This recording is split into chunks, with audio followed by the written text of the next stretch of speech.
Welcome, today I am with JABRA Active 75T and I will show you how you can check battery level of this device. So we can make it in two ways. The first one, you can open notification panel when you are connected with them and you will get notification right here. So in my case, they are on the 100% of the battery.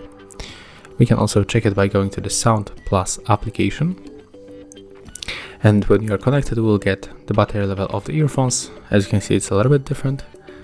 So right here we get the exact percentage, it's 96%, and also the battery level of the charging case. So it's currently charged to the 11%. So yeah, that's how we can make it.